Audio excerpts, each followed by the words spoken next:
Before we start, John, it's December. This is Discount December. We're going to give 10% discount on Patreon. And what you get for following us on Patreon is three things. Ad-free podcasts twice a week. You get 2 macroeconomic courses, not just 1, 2 free. And also from January, I'm going to be answering questions once a fortnight. We're going to have an online macro session. And if you want to go up a level with us, you get a 10% discount for signing up on Patreon right now in December. Patreon.com/Dave McWilliams. What in the world is happening on Wall Street? Economic indicators. Who knows where this is going to end up? To understand the economy, you have to understand human nature. This podcast is powered by Acast. How you doing there? It's podcast time. It is nearly Christmas. It's Christmas week. Hope you're all right. Hope you're surviving. And I hope, like ourselves, you're not too fed up with the last couple of days and the lockdown and the restrictions and all that carry on. John, how are you? I'm okay, Mac. You're just all right. I'm just all right. I'm just, oh man. When that announcement of the 8 o'clock curfew, the first thing I thought about was, bang goes midnight mass. Midnight mass. Well, you might mention midnight mass when you said bang goes midnight mass. The curfew is for 8 o'clock on everything. Yeah. Except midnight mass on Christmas Eve. Really? Yeah, the church got a derogation, as always. The Catholic Church slipped in a little bit of, it'll be all right, but COVID doesn't affect the holy Joes. So you can now go to midnight mass, which was never at midnight, because remember it was always brought back to about 9 o'clock. Yeah. Because the week beforehand. Everything got too scootered, right? And now you can actually, the worst thing is what they forget, right? Because they've actually allowed midnight mass to go ahead at 8. Think about it. Yeah. And the pubs to close at 8. They're going to get exactly the same thing at midnight mass, except at 8 o'clock. Yeah. And they're all in for the holy wine. Exactly. Let's go for a nightcap. Actually, let's do that. Yeah. It's the only show in town. We may as well Let's do go. that on Christmas Eve. Let's do that on Christmas Eve.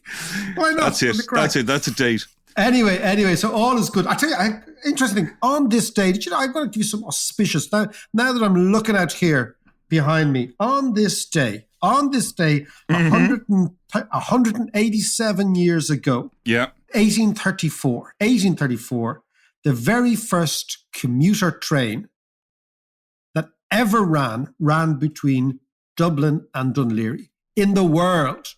Really? So think of it, this is 187 Jam to the rafters. Jam to the rafters, exactly. No social distancing. Think about it. Dublin to Dunleary was the first ever suburban railway built for commuters 187 years ago, right? Wow. And think about the rolling stock now. It is still the only functional commuter railway in Ireland, the DART service. That's true, still the only one. Yeah. So 187 years later, what have we built? Nothing. Anyway, there we go. John, we were gonna quite actually, speaking before we quieted down on Christmas parties. What about the UK? What about our friend Boris Johnson? Our friend, I tell you, Mr. Teflon.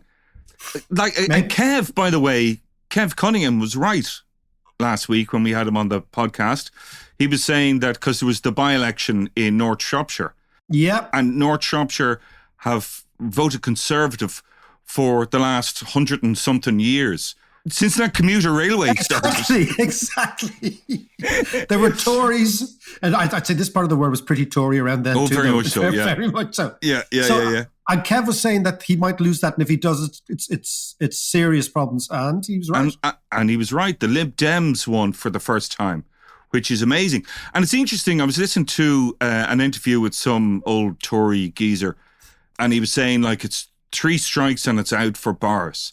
So one strike was they remember last week 100 of his MPs rebelled against the COVID vote. The COVID vote, that's what it was. The second strike is the by-election. But surely the third strike was all the line of the parties. Well, you see, the funniest thing is it is true. I agree with you. You know, the Tories are ruthless. They are extremely ruthless when it comes to leaders, and they have no sentiment. Or there's no sense of, well, he did a good job for us.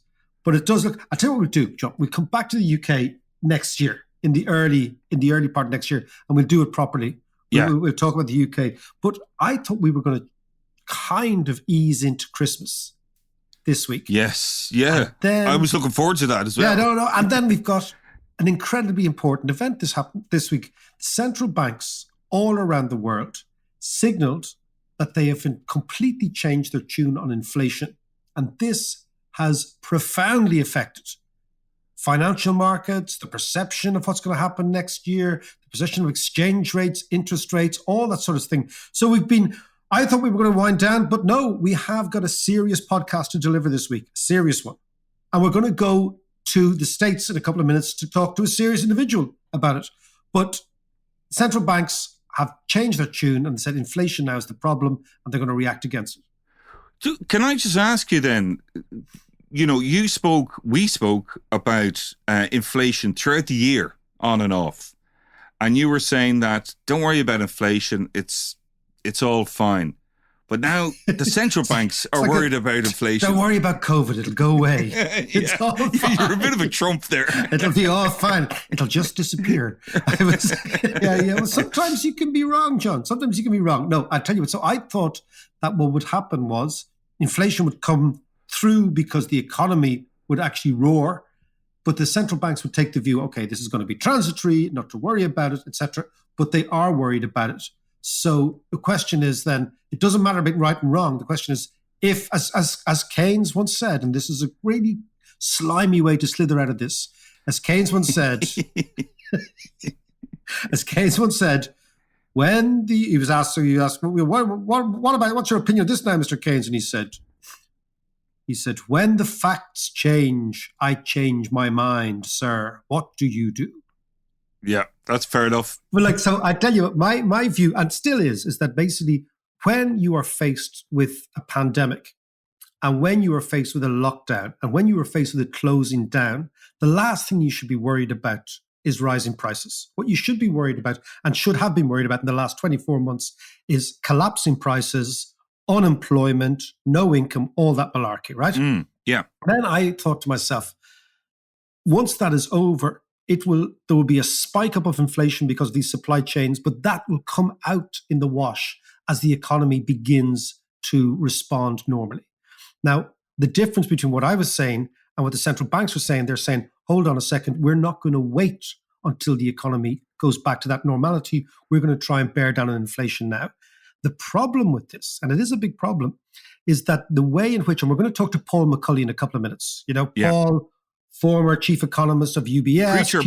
Preacher Paul, right? And a man who really is, his advice and his counsel and his wisdom is sought after enormously in the United States. And it's just great that he's an old mate and he's come on and he'll chew the cud with us. But my sense at the time was that inflation, the differences between transitory inflation is if it's something that's sticky and something that's weird and it's to do with supply chains. And then as they open up, inflation falls. But what happens if inflation expectations rise? Now, I thought inflation expectations wouldn't rise. And then by inflation expectations, I mean the idea that you'll say, well, actually prices are going to rise next year, so I'm going to put up my own prices ahead of that, right? Now, what struck me last week, I'm not sure if we mentioned in the podcast last week, I got a quote from a builder. Did I mention that? No, go ahead. We're going to do a little job. Like, remember we were talking about being in the Woodies stage of the recovery, right? So the McWilliams household is in the Woodies stage of the recovery. You were never a DIY man, though, Mac. I know. Fairness. Jesus, you should see the toolbox in this house. It is. You are the toolbox. I told you, it's so pathetic. It is a screwdriver and a hammer, right? Under, you know what the U-bend in the kitchen thing is? Under the thing, that's it. I have no fucking drills, no nothing, right? And Shan just looks at me and I say, look, man, don't look at me. I do the writing and the talking stuff, right? So anyway, soft power, exactly. The power of persuasion, John.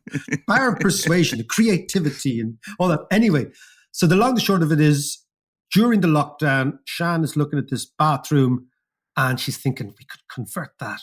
We could put maybe an extra bedroom in there because you never know, people stay. Anyway, I said, okay, grand, let's do it. We got a quote from a builder last week, and it was fascinating, right?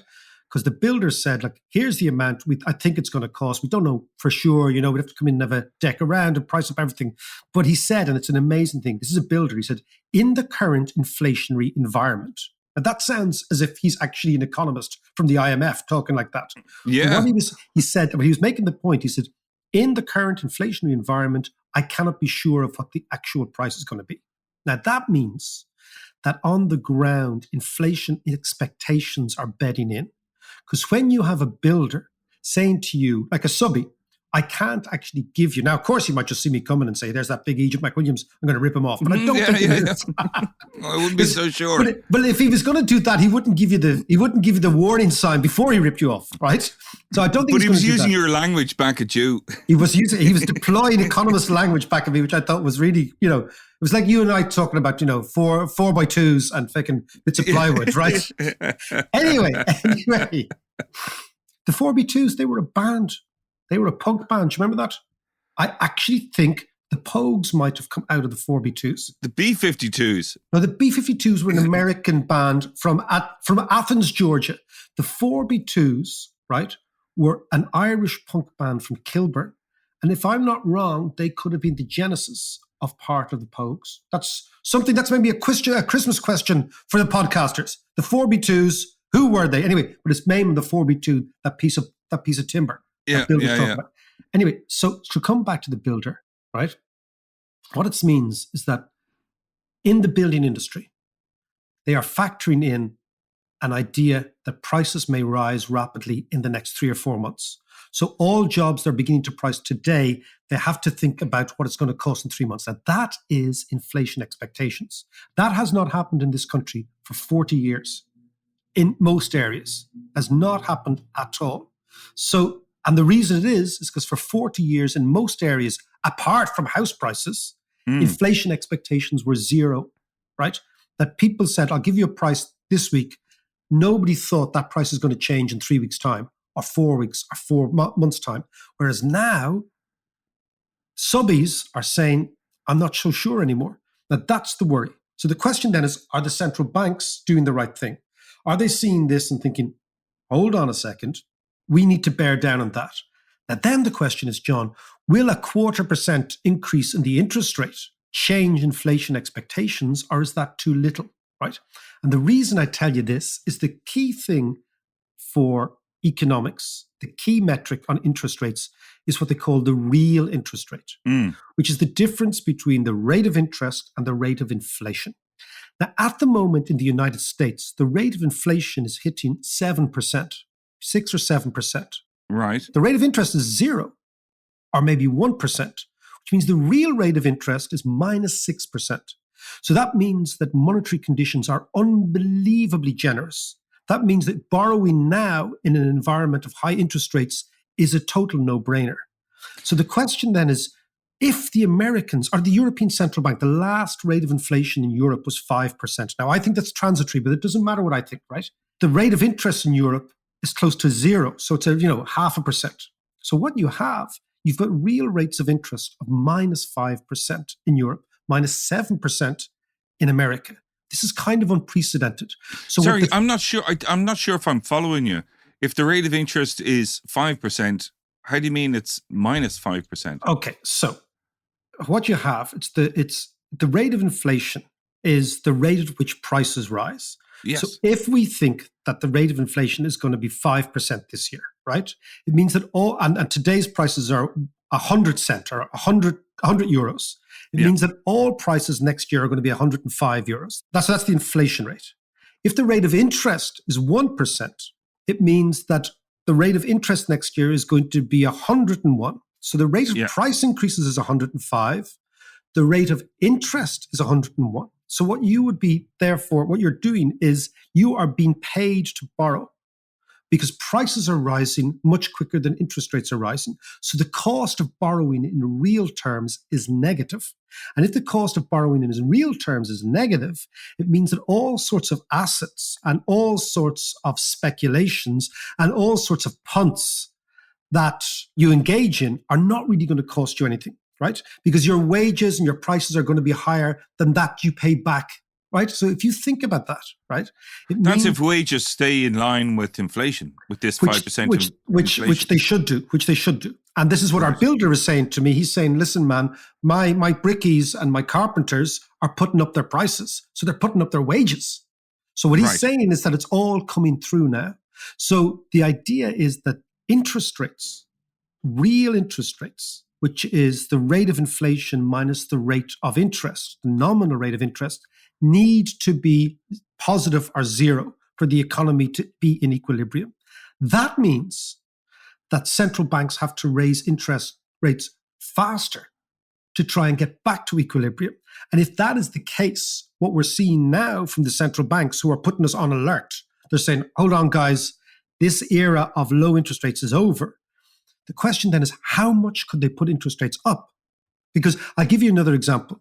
At the moment, Turkey, I don't know if you've been following, the Turkish lira has collapsed. Yeah. And everybody's saying, and the Turkish central bank is cutting interest rates because Erdogan doesn't want interest rates to rise. But they're saying it's collapsing because the real rate of interest is negative in Turkey. At the moment, the rate of inflation is 21% in Turkey. The rate of interest is 14%. So the real rate of interest is a negative 7%. That's not a million miles away from the United States at the moment.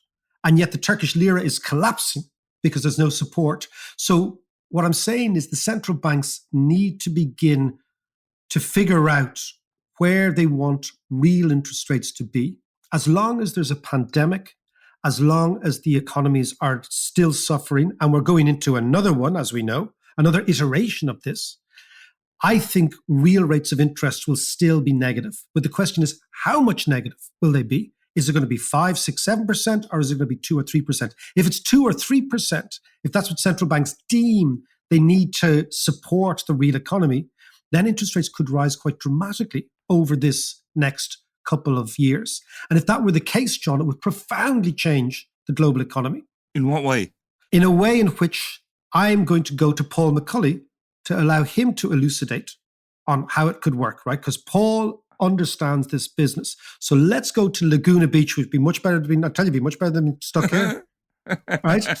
Let's go and talk to Paul McCulley, former head of the investment committee at PIMCO, biggest bond fund in the world, a man who knows this stuff inside out. Let's go to Paul.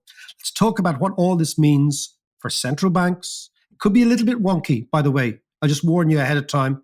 For central banks, for interest rates, for assets, for all that stuff, and for property markets, because there is a link between what we're talking about, which sounds kind of esoteric, and the price of apartments or the price of rents in Dublin. So let's explore all that in Laguna Beach with Paul McCulley.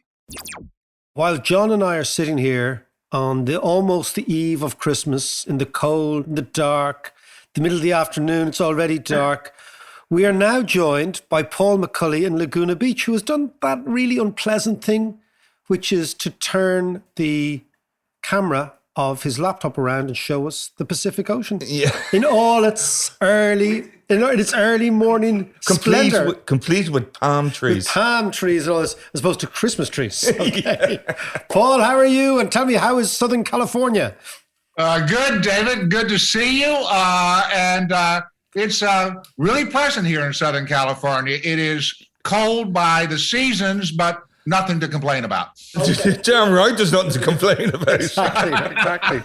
John and I are thinking of just shifting the podcast to Southern California. I'm sure at some stage we'll find a home for it. Paul, I want to get really straight into this thing. In the last 2 or 3 weeks, there has been a profound shift in the perception of the Federal Reserve, the rate of inflation in the United States, the rate of interest in the United States, maybe a policy that's been in place for the guts of 14 years is now running its course, is going to change into something else. You wrote in a little note you sent to me, which was brilliant. You said, David, when I cut through all the sort of wonky stuff, right? What we're talking about now, what the Federal Reserve is doing now is choosing how much pain to inflict on Wall Street and how to do it. Explain that to me. Explain that to all the listeners. We've had the easiest monetary policy of our lifetime the last 2 years, David. It truly is extraordinary, and it was appropriate. because of the pandemic. And on top of that easiest monetary policy of our lifetime, we added the easiest fiscal policy of our lifetime. So for the first time, literally in our lifetime, we've had the monetary tool and the fiscal tool pushed right to the limit. And it worked.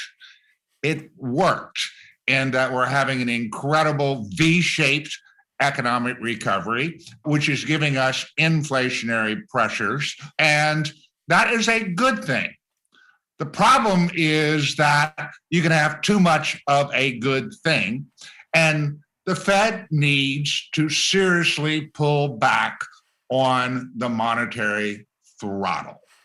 And doing that is going to inflict pain on Wall Street. And by inflicting pain on Wall Street, you will ultimately lean against too vibrant demand on High Street or Main Street. But essentially, monetary policy works through Wall Street. And if you need to throttle back, Wall Street is going to be first to take the hit. Okay, so explain that to me. So it's the idea that you cut interest rates, you make liquidity ample, that drives up stock prices, that drives down bond prices. That makes people who own assets feel rich. And those people who own assets, once they feel rich, begin to spend. So we're kind of talking about still kind of trickle down economics. Is that where we're at?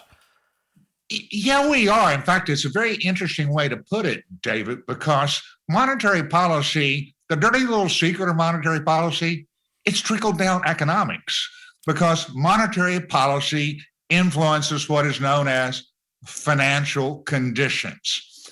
And then financial conditions impact Main Street, the real economy. And that's just how the game works. And it is trickle down economics. Fiscal policy, on the other hand, isn't, but that's how monetary policy works. And it worked beautifully. It made the rich fabulously richer during the last couple years, and has created exuberance of an extraordinary nature on Wall Street. And that's exacerbated our income and wealth inequality. So it worked, but it worked too well for the long haul, and the Fed's got to rein it back in at this stage of the game. So if you were, let's say you and I 20 years ago working together in investment banking, or let's say, for example, if you were on the investment committee of PIMCO, where you served for many, many years with great distinction, Paul, what would you be telling people, investors, to do right now? And what markets would you think, whoa, I'd be getting out of that if I were you, or I'd be getting into this if I were you? What would you be saying to people? My biggest message right now, David, is learn how to take profits. And that's really, really difficult for a lot of people. The human being is wired to be a momentum player. It goes back to the old one-liner from Will Rogers. What stocks should I buy? Well, buy stocks that are going up. If they're not going up, don't buy them. Right. That's a pretty simple rule. The human being is wired to be a momentum player. Yeah. They tend to buy more rich and sell more cheap. That's just human nature. So my biggest counsel to investors, whether it's institutional investors or retail investors these days, is don't be afraid to book some winnings. It's not any different than being in a casino.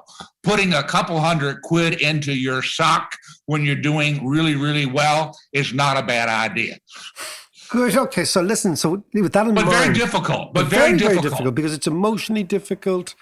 You've kind of a feel of ownership, and also humans are hardwired for optimism. We kind of think, it's not going to happen to me, and this time it's different. Now, let's look at one of the arguments we're hearing quite a bit, which says the Fed, and you know these guys, you know Jay Powell, you know a lot of people on the Fed board, are caught because America is so highly leveraged in financial markets that they risk precipitating a dramatic downturn if they do too much. So they're kind of been caught by the balls, by the effervescence that they themselves have inflated. What do you think of that? I think there's a lot to be said for that assessment. I wouldn't go to the extreme that some are going to, which is basically saying that the Fed can never seriously tighten monetary policy because it will correct Wall Street too viciously. I don't take that extreme, but I do think that the Fed has to hold Wall Street's hand a lot more than I like through this process, because certainly we need to deflate Wall Street relative to the real economy, which doesn't necessarily mean that we have to deflate Wall Street a great deal, absolutely. But Wall Street is massively ahead of the real economy, and we need the real economy to catch up so as that the valuation between Wall Street and Main Street makes sense in order to rebalance, if you will, the valuation of the two places. The Fed has to be very gingerly in how it handles Wall Street, and that bothers me personally. Quite frankly, it personally offends me that our central bank has to hold the hand of Wall Street, but that's kind of where we are, and that you don't want the Fed to effectively lock up Wall Street with its move towards less accommodative monetary policy. At the same time, you want to move towards less accommodative policy. So in some respects, the Fed's job now in managing Wall Street is very similar to your job as a dad in trying to manage your children. The bank of dad is always open, but we are changing the terms. I'm sure you've gone through that a few times in your lifetime. Particularly as we run up to the Christmas week, that is particularly the bank of dad has been plundered wholesale. The terms and conditions do not apply apparently to anybody, and ultimately it's just. But it's all good. But I love that analogy, right? So basically, the Fed has got to just say, calm down a wee bit, and you're going to take pain. And certain overvalued stocks and assets are going to fall in value. And can you then explain to me, within the least wonkish way, what does QE actually do to financial markets? What does it do to risk? What does it do to return? What does it do to reward? What does it do to the framework of financial markets? Because we're looking at a period where we're going towards maybe QE becoming a thing of the past. So what does it do first? QE is a fascinating subject. We've only had 2 episodes of serious QE in our lifetime, which would be the financial crisis and obviously the pandemic crisis. And it used to be considered to be extraordinary, and now we've used it 2 recessions in a row. So I think it's going to become part of the toolkit on an enduring basis. But what QE essentially does is 2 things. And I want to stress this, 2 things. First and foremost, when a central bank embarks on QE, it is a commitment device that they will not increase the policy interest rate as long as QE is in force. Okay. So it basically says, hold your ire. We will basically underwrite everything for a year, 2, 3 years, whatever it happens to be. However long the QE is in place, it means that hiking interest rates is verboten. Okay. It will not happen. So essentially, for the financial markets, it's taking out the risk of interest rate hikes. So it's making the interest rate bet a one-way bet. They can go down, but they can't go up. And that has a profound effect on valuation of financial assets when policy rate risk becomes one-sided as opposed to two-sided. So that's the first channel, I think, how QE works, is a commitment device to put rate hikes on hold as long as QE is in place. The second way that QE works is it actually takes interest rate risk out of the marketplace. It is actually buying duration and taking it out of the marketplace. So that's the supply-demand effect. So QE works in 2 ways. It's in expectations and supply and demand. Expectations is, as long as we're doing this, there ain't going to be no rate hiking. And as long as we're doing this on a flow of funds perspective, we're taking risk out of the market. So QE works by making Wall Street a less risky place along two fronts. Paul, can I ask you, I'm going to switch this to a discussion that's very live in Ireland at the moment.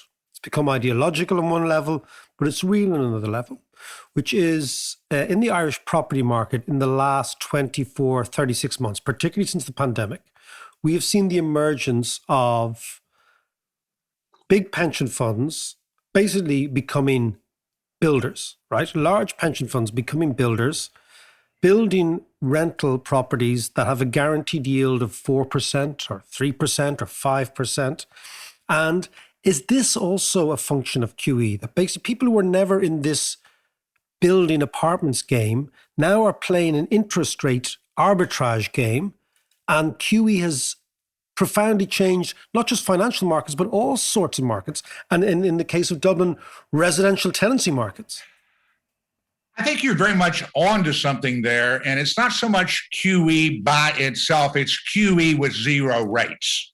And the zero rates is more powerful, if you will. Okay. And it leads to what I think we would call the financialization of all income streams. Okay, let's focus on this. Let's focus on that, because that is something that a lot of people here are trying to get their heads around, the financialization of all income streams. What does that mean? Let's say in the context of a block of 30 apartments that have a stream of income that I'm renting or John's renting or you're renting. So we're paying rent every month. So that stream of income flows into some vehicle. Now, what happens after that? Well, traditionally, that sort of investment activity would be in the private markets. I mean, for instance, you could buy a 4-apartment complex, or a building yourself and rent it out, and have an investment and so forth. And essentially, the financialization of it is essentially taking that cash flow stream and coming from the apartment into the open market. To the standpoint, it becomes a security. And I think zero interest rates lead to that development along with technology. So it's both factors. We have the technology to do it, but we also have the incentive to do it because pension funds and just individuals are having difficulty getting any income in their investment portfolios. They have great capital gains, but they don't have income.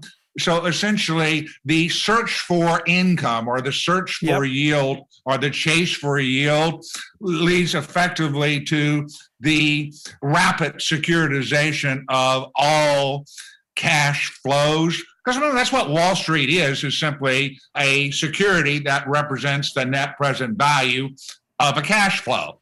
And so every cash flow is subject to being picked up by Wall Street and turned into into something else.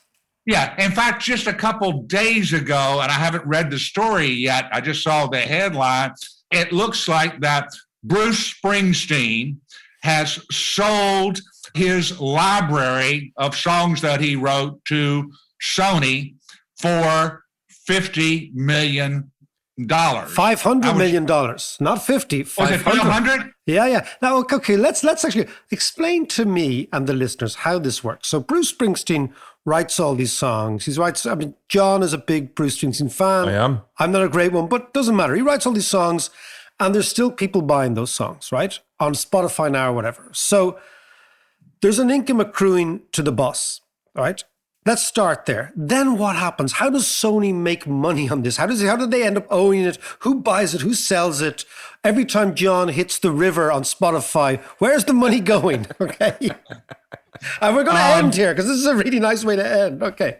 Well, I'm glad you corrected me that it was 500, not 50, because I was stunned when I saw the headline. It was so low because his library is so extensive. Exactly. And actually, I'm not even sure if it's the full library he sold. I think it's only half the library. No. We're going to get into. This is what I call the nose tapping. Bruce Springsteen.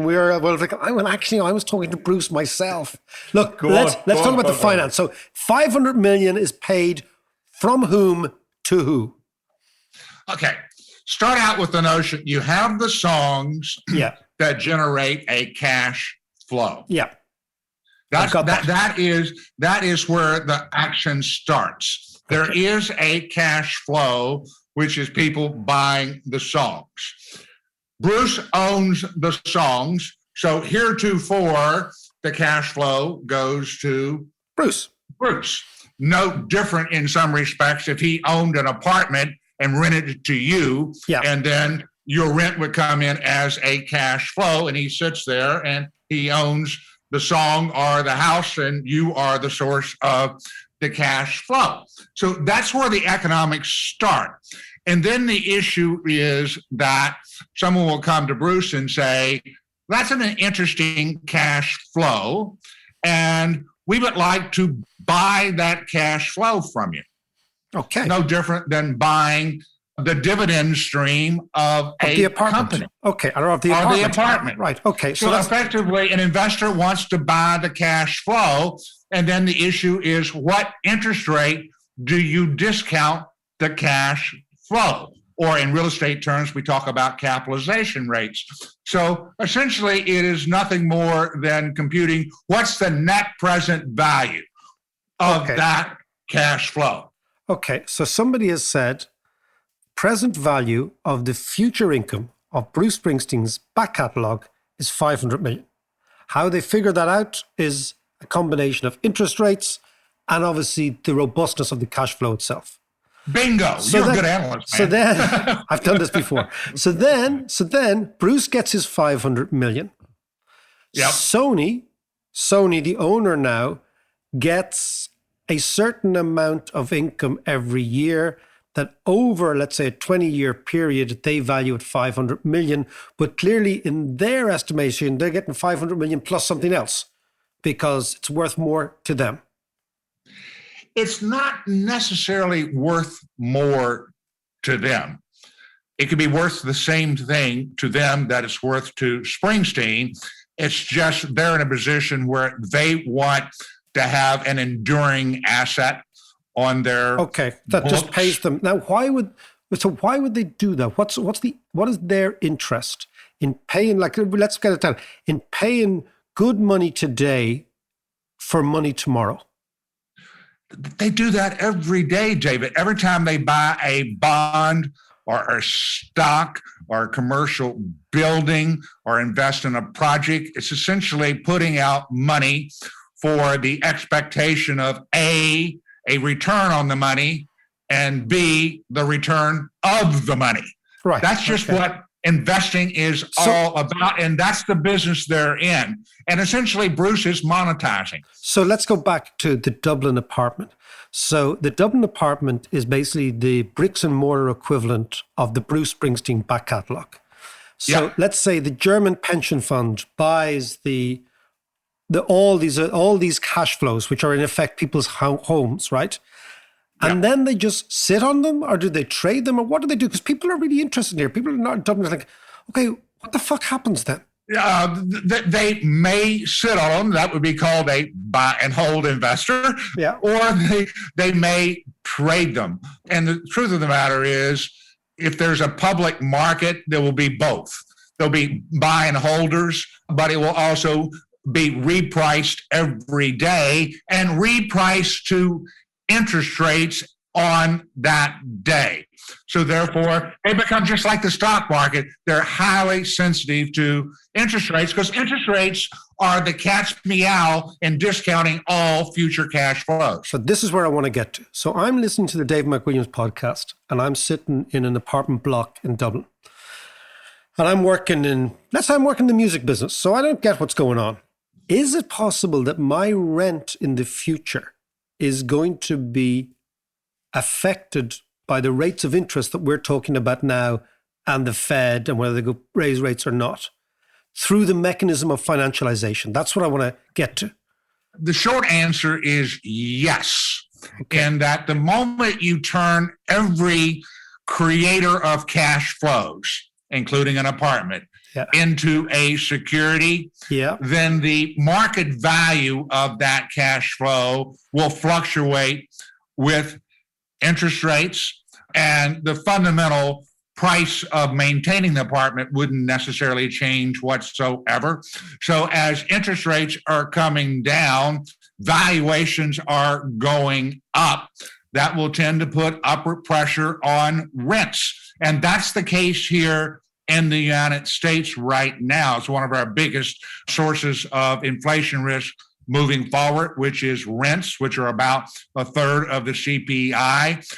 That's where you get your connection between Wall Street and Main Street, in that if Wall Street has to correct valuations because interest rates move up, then it will tend to have a dampening effect on literal rents. So actually, the person who doesn't give a rat's behind about Wall Street has to pay attention from the standpoint of projecting his own rent on his own apartment. Yes. And so this is where financialization becomes not a conceptual idea in the Financial Times editorial or on screens of traders, but actually on real people's lives. Absolutely. Absolutely. And I mean, I appreciate the financialization that's gone on during our career. We had the subprime problem, which was a financialization problem. So it's had a lot of sort of warts on it, but the technology makes it inevitable. But the more financialization you have, then more effectively Wall Street and High Street are living in the same bed. Except Wall Street gets paid a lot more. Yes, they do. And that's a problem, not economically, but for democracy itself. Paul, we will leave it there. A wonderful tour de force from Bruce Springsteen. Who thought we'd go from Bruce Springsteen bonds, John playing the river, okay, to apartments in Dublin, to financialization, to democracy. That's what you get. Good deal. Paul, good deal. Talk to good you, deal, man. Friend. Great stuff. All right, good Cheers, to see you. Paul. Thanks Cheers, a Paul. million. Thanks so much. Thanks, guys. Preacher Paul, straight from Laguna Beach. I know, he's great. Well, you know that Paul's dad was a Baptist preacher. Yes, I know. Yeah. In Virginia or South Carolina, and he just has that thing. He has that. You can imagine him, as he says himself, preaching from the pulpit, but putting a crisp 20 into the offering just for insurance policy, just in case the message doesn't go right. And actually, by the way, I spent a few months in Laguna Beach, it is a lovely part of the world. You know, he was showing us the palm trees and the ocean, and it is gorgeous, Laguna Beach. And actually, a shout out to Brinzer and Shano, who are still over there. They were my mates that were over there. Brinzer and Shano, brilliant. And they're in Laguna Beach, are they? They're in that area. They're in that area. South of LA, some sort of. Is it about 50, 60 miles south of LA? Yeah. My problem is my teeth aren't straight enough to live there. Yeah. And your skin is way too red. Exactly. Pink. Hey, listen. Well, come here. He was going on about Springsteen there, which I find fascinating. I don't know the details of the deal at all, but as you said, the blue collar guy to sell out. Is he selling out or is he just cashing in on an industry that is changing so rapidly? Because what will happen now with Springsteen songs, I would imagine, as you always say, what is Sony going to do? Sony are going to sweat their asset and get as much money out of it as possible. Yeah. So what I think you might start seeing now is loads of Springsteen songs cropping up in ads and in movies and in all sorts of stuff. And I wonder how much of a say, because Springsteen used to be quite precious, like Dylan and like a lot of the other guys, precious with their songs and their art, and you know, they don't want it to be associated with, I don't know, Coca-Cola or whatever. But we may start hearing The River as the soundtrack for selling River Rock water or something, you know? Yeah, well, I mean, I sure wouldn't. Like, there's three interesting things. One is for the music fan, and it's about the integrity of the art, right? And if you were a Springsteen fan based on Asbury Park, was that it, in New Jersey? Asbury Park, yeah. Asbury Park and the working class, the blue collar idea, right? That's the first thing. Second thing is Springsteen may be proving to be much more financially astute than half of Wall Street. He has taken his chips off the table, right? Yeah. Now think about this. Yeah. You know, maybe someone like Springsteen, he's got more common sense than you think. He's thinking, hold on a second. These guys are prepared to pay me $500 million for my back catalogue. I'm not going to be making music for the rest of my life. I'm going to be doing other bits and pieces, but why not take the cash now? What Springsteen does is he's transferred Springsteen risk from himself to Sony. And he's saying, you guys now shoulder the risk, right? You guys go and make money. I've taken my cash. There could be the Springsteen moment in financial markets, right? This could well be, John. This could go down in the annals of history. And you heard it first here in the Dave McWilliams podcast, right? There is a great apocryphal story about Joe Kennedy Sr., JFK's dad. Now, Joe Kennedy Sr., do you remember in the great crash of 1928? I remember it well, yeah. Well, of course, right. But the main players in that were Irish-American brokers. There was a cabal of Irish-American brokers, and it's a very interesting story, right? The reason is the following. The big blue blood Anglo-Saxon WASP banks didn't employ Irish or Jewish or Italian traders, right? So the Irish and the Jews and the Italians were regarded as second-class citizens for the big posh banks in the United States in the 1920s. So what they did was the Irish got together and they became brokers and speculators because they weren't allowed on the floor of JP Morgan or any of those things because they were for posh WASPs, right? And many of the markets were cornered by these Irish-American speculators, okay? One of which was Joe Kennedy, JFK's dad. And their major share of interest were radio shares and electricity shares. They're the markets they cornered. And they were the go-go industries because they were the new industries. So they were like the tech of the time. They were like, like the metaverse at the time was radio industries, right? So they cornered it. But the story goes that one morning in, I think, July of 1928, so 7 or 8 weeks before the crash, Joe Kennedy is getting his shoes shined on Broadway. And the shoe shine boy says to Mr. Kennedy, can I advise you on certain stocks to buy? And Kennedy said, when the shoe shine boy is telling you what to do, you know it's time to get out. And maybe Springsteen's the same idea.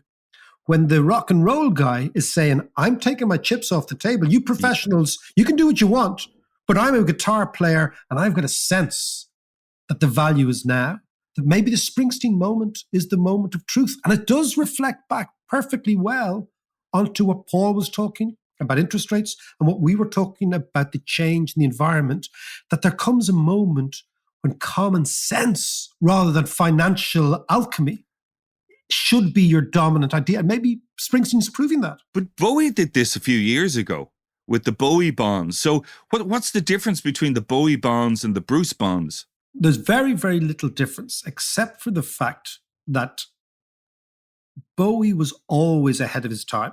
I'm not sure Springsteen was, right? I'm not sure Springsteen would have been an artist which you'd said was ahead of his time, right?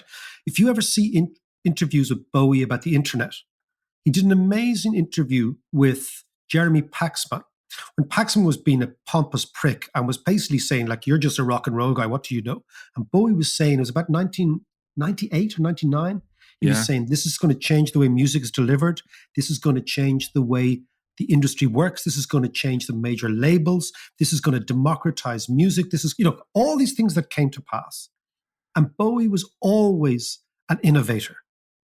And just the Bowie bonds, which were about 15 or 16 years ago, showed that he was a financial innovator, as well as a cultural innovator, as well as a musical innovator, as well as an artistic innovator. I think Springsteen, the difference is, has never really been, this is my opinion, an innovator. But he's always been driven. Controversial. Yeah, but come on. But he's always been driven. Springsteen's always been grounded, John, in common sense, in sitting in a bar, talking to guys saying, does this make sense? And maybe his blue-collar, working-class credentials have come in here. He said, you know what? All those posh guys on Wall Street, they can do what they want. I'm going to take my chips off and let's see who's right, them or me. Happy Christmas, Bosco. And yes, Mark, happy Christmas to you, but also happy Christmas to everyone. And thanks a mil for sticking with us all year. we've had a bit of a blast. We've covered a lot of ground, actually. We have covered a lot of ground. And, by the way, John and I are condemned to stick with each other. That's the problem. Not choice for us. But thanks a mil to all our listeners and to all our Patreons. And we will talk to you, but we're only going to have one podcast this week rather than two, and one podcast next week rather than two, because we all need a break. You need a break from us. We need a break from each other. And we'll be back in the new year with the full 2 podcasts a week. But between now and New Year, happy Christmas. Take care, guys. Bye. Cheers. John, it's Crimbo. Cheers. Here's the sales pitch. Can you imagine anything better than this? You can get 12 months Patreon subscription to the Dave McWilliams podcast, which is 2 podcasts ad-free every week. You get 2 macroeconomic courses. The economic courses I give in Trinity, more or less online. Which are humdingers. Okay, which we actually won a prize. Indeed. We won a prize. Indeed. Swati Teacher of the Year. But we get all the reading lists. You know the reading lists I go on about? All the reading lists, the lecture notes, videos, the whole thing.